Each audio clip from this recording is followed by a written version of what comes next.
Marrakech at dusk is a city in the process of becoming something other than its daytime self, the heat of the day releasing from the walls in long, warm exhalations, the light turning from the flat white of afternoon to the amber of evening, the Medina's labyrinthine streets filling with the specific sound of a city shifting from commerce to something more complex and less categorizable.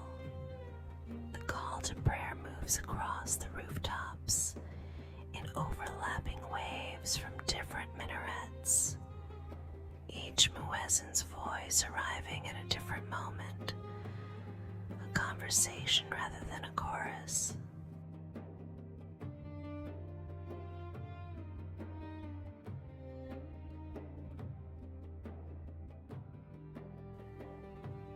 The rooftop is accessible only through a door at the end of a corridor on the fourth floor of a riad that has no sign and no listing, and is known only to the people who have been brought here by people who already knew. The stairs are narrow, and the door is low, and then the rooftop opens up in all directions. The Medina, spreading below in its maze of pink walls and flat roofs and the occasional tower of a minaret. The Atlas Mountains visible to the southeast as a blue presence above the haze.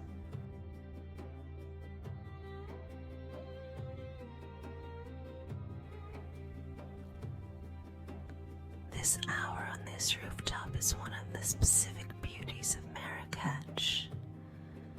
The city laid out below you in its ancient organization, the smoke from the evening fires, the sound of the evening settling in, the first stars appearing in the east, while the west is still orange with the sun's departure. She has been here 3 evenings in a row, and she intends to be here 3 more.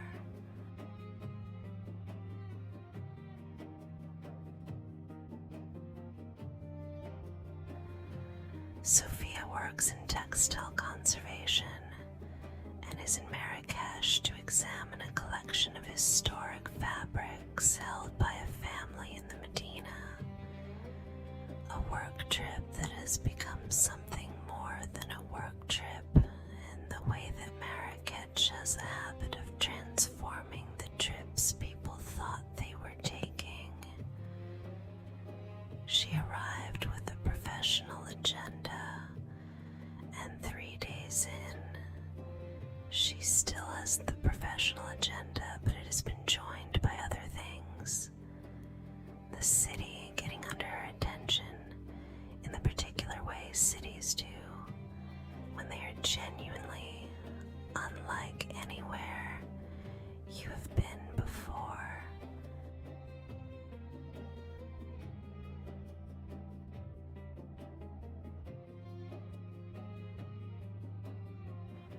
She found the rooftop on her second evening following a recommendation so vague it was almost useless.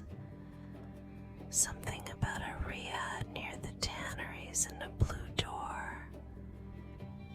And she had found the blue door in the narrow corridor, and the low door in the rooftop beyond it by some combination of luck and the instinct she has developed over years of working in places where nothing is signposted and everything requires asking. The first evening, she sat alone with mint tea and watched the city turn from gold to dark. The second evening, she came back because she had been thinking about it all day.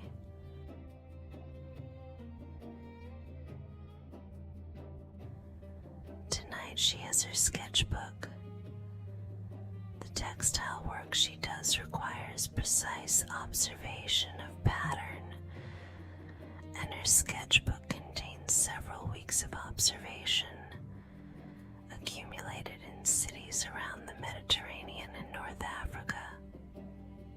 Here she is drawing the geometric patterns of the tile work on a neighboring rooftop, the repeating mathematical logic of Islamic geometric art that she finds inexhaustible as a subject.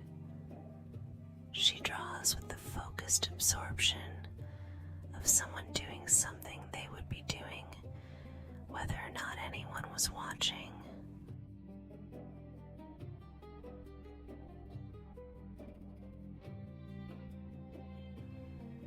He arrives as the last light is leaving the west. A man with a small notebook who orders tea with the ease of someone who has also been here before, who knows which corner of the rooftop catches the last sun and which faces the sound of the evening prayers best. He sits at the other corner from her with the comfortable independence of someone who is accustomed to being alone in public places and does not require company, but is not opposed to it.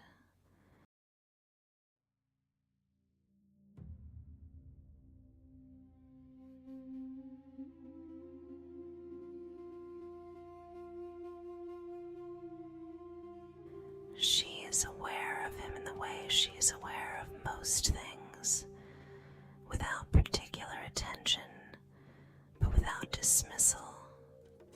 He has the look of someone who travels with a purpose, rather than in search of one.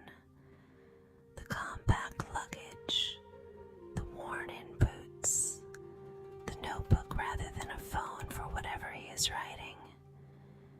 She returns to her drawing. The tile pattern requires her attention, and she gives it willingly.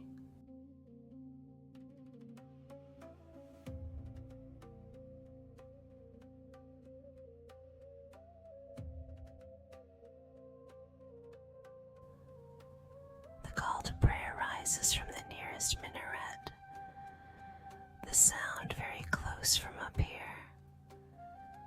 the voice filling the warm air with something that is not music exactly, and not speech exactly, but something between them that has its own category. She stops drawing. He stops writing. This is the etiquette of the rooftop. You stop when the adhan rises because not stopping seems like a specific rudeness towards something that is not asking for your reverence, but has a quality that makes it easy to offer.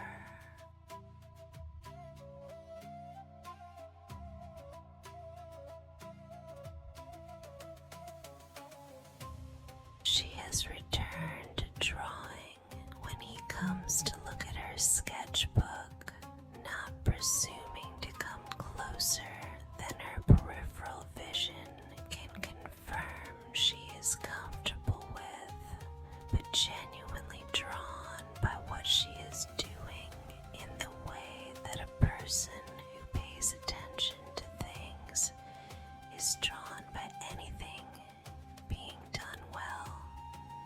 She angles the book toward him, an invitation.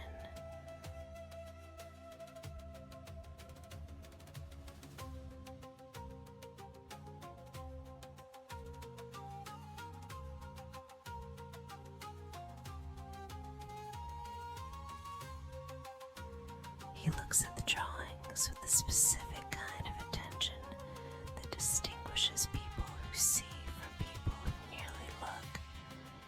He asks about the pattern logic, the way the geometry generates from a single module by rotation and reflection, the mathematical precision of an art form developed in a culture that brought mathematics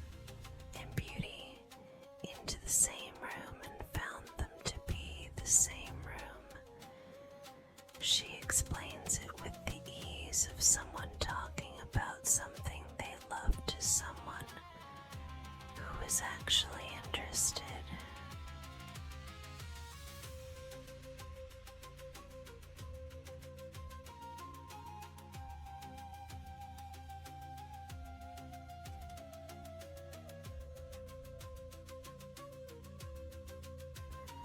They have moved to the same section of the rooftop now by the natural gravitation of a conversation that needs shared reference.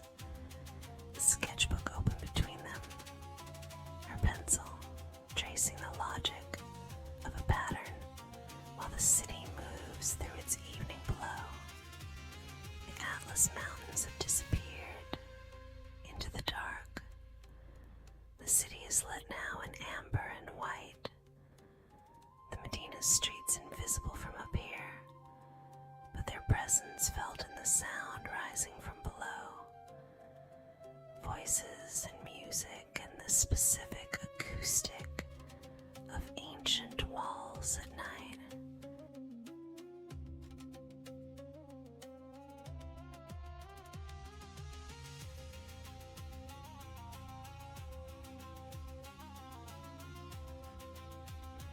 He tells her he is writing about the geometry of traditional cities, the way medieval Islamic urban planning encoded a specific theory of space and human movement that is legible if you know how to read it.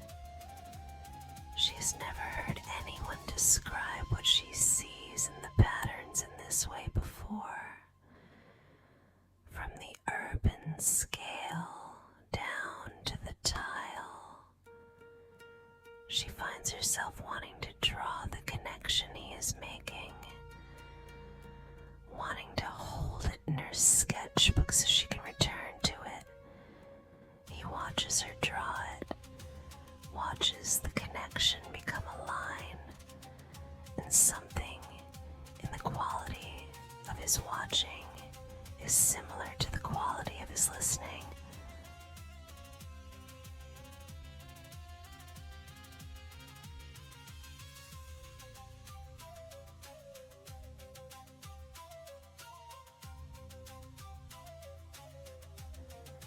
The mint tea has been replaced by something warmer, and the evening has advanced to the hour when the rooftop is lit only by the light rising from the city below. A warm orange glow that turns everything amber, that removes the sharp edges from things. That is the specific light of a city seen from above at night, when the city is also the only light source.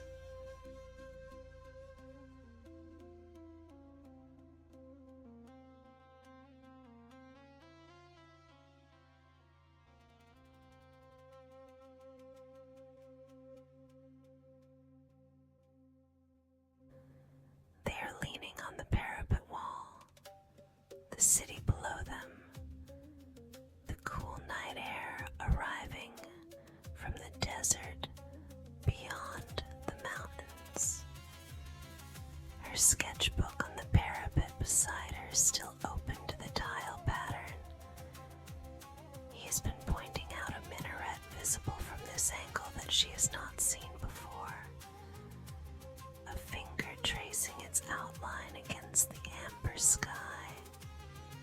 His hand close to hers on the parapet wall.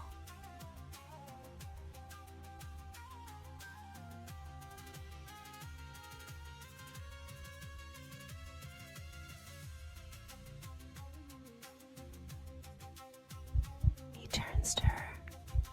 She is already turning toward him.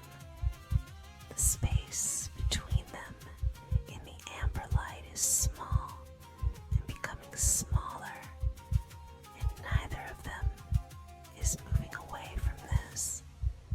His hand covers hers on the parapet wall first. The warmth of it, the specific warmth of a hand that has been writing in the warm night air. She turns her hand under his.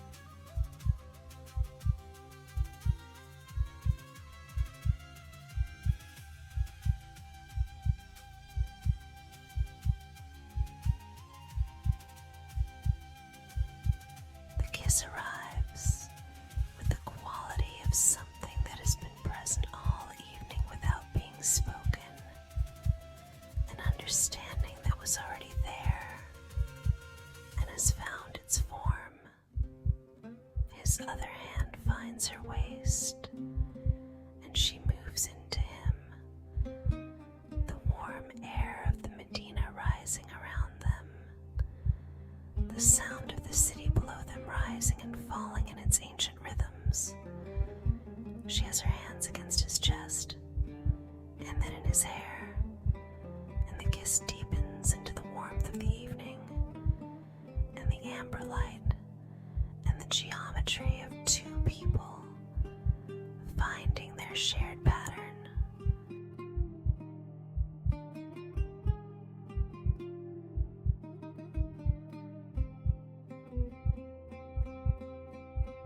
The call to prayer rises again from a different minaret. The voice, clear in the warm night air. They stay where they are. This is not rudeness. This is a different kind of reverence.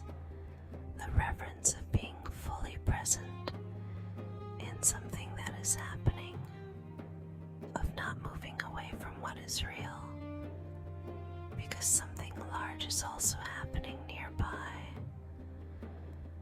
The city continues below them. The stars multiply overhead. The Atlas Mountains are present in the dark even when invisible.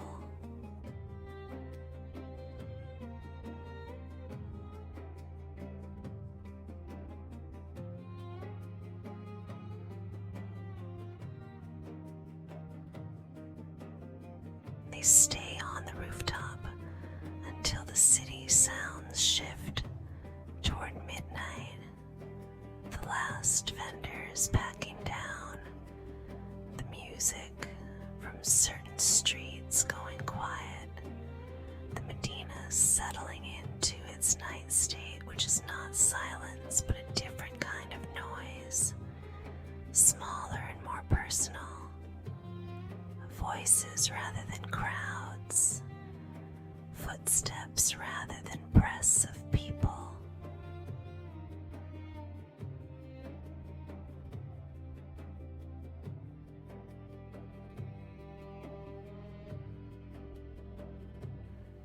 She closes her sketchbook. The tile pattern is recorded now. The geometric logic, preserved in pencil for the work waiting in the conservation studio when she returns. She's also drawn something else tonight. The outline of the minaret he pointed out. The relationship between the grid of the streets below and the pattern of the tiles. A connection she had not seen before she met him, and cannot unsee now.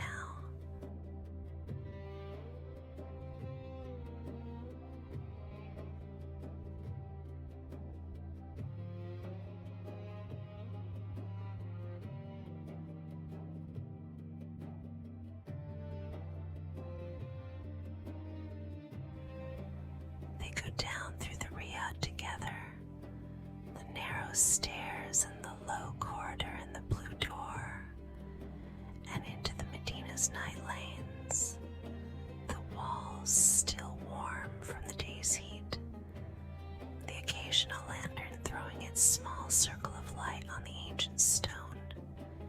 He knows the Medina's logic, and she follows. The labyrinth navigable, if you understand it, as a system, rather than treating it as chaos.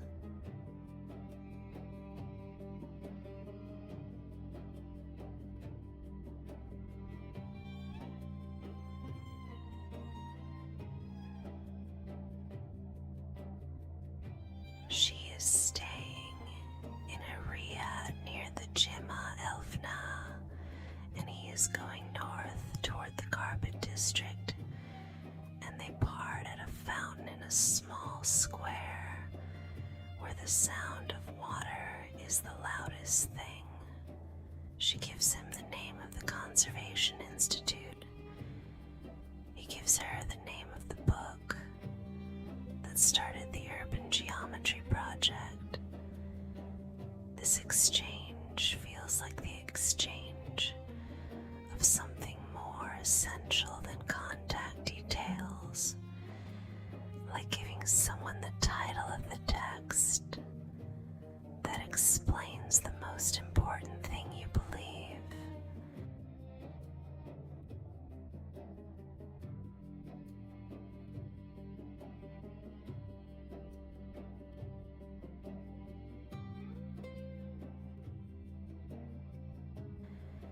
She walks back through the Medina to her riad carrying the evening. The city is still warm around her, the walls giving back their day heat, the stars overhead competing with the city's amber glow. In her sketchbook, the tile pattern waits with its new addition, the connection made visible on the page. She will look at it in the morning, and it will still be true. Most things are not still true in the morning. This one